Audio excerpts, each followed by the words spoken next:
নমস্কাৰ আমি আজি পনীৰৰ খুৰমা বনাম আৰু ইয়াৰ বাবে মই প্ৰথমতে এটা কুকাৰত 1 কাপ পানী লৈছো ইয়াতে চেনি 1 কাপ দি লৈছো এতিয়া ভালদৰে হেতা এখনেৰে এইখিনি এবাৰ লৰাই দিম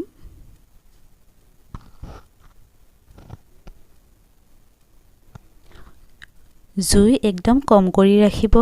বৰ বেছি জুই দিব নালাগে ইলাইচি দুটা ইয়াতে মই থেতেলিয়াই দি লৈছো আৰু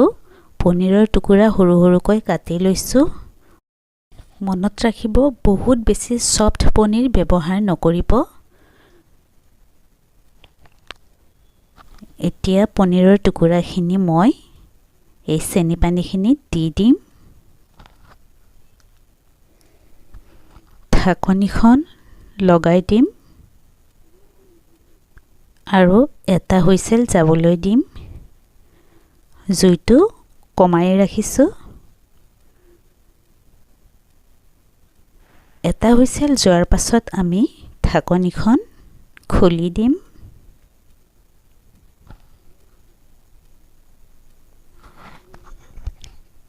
এয়া ঢাকনিখন খুলি দিলো আৰু এবাৰ লাহে লাহে হেতাৰে লৰাই দিম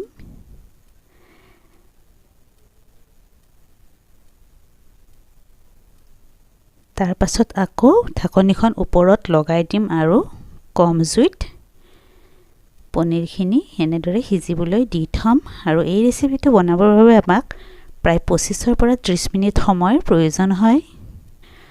10 মিনিট মান পাছত এবাৰ ঢাকনিখন আমি খুলি চাম এয়া চাওক ৰংচোৱা হ'বলৈ ধৰিছে ইয়াতকৈ আৰু অলপ বেছি ৰংচোৱা লাগে যদি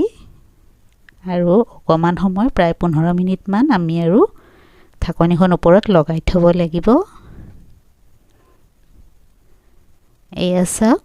প্ৰায় 25-30 মিনিট মান পাছত একেবাৰে ৰংচোৱা হৈ গৈছে আৰু চেনি পানীখিনিও ডাঠ হৈ গৈছে এতিয়া আমি পনীৰৰ টুকুৰাকেইটা এখন প্লেটত ইয়াৰ পৰা উলিয়াই লম ৰৈ যোৱা চেনি পানীখিনি আপোনালোকে বেলেগ কামত পিছত ব্যৱহাৰ কৰিব পাৰিব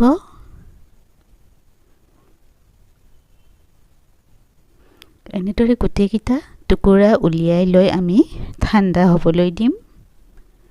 আৰু ঠাণ্ডা হোৱাৰ পিছত এয়া চাওক কি ধুনীয়া মচমচীয়া হৈছে আৰু আপোনালোকে বনাই খাব নিশ্চয় সোৱাদ পাব খাই সঁচাই বহুত ভাল লাগে এটা বেলেগ ধৰণৰ টেষ্ট পোৱা যায় ভিডিঅ'টো চাই কেনেকুৱা পালে জনাব ধন্যবাদ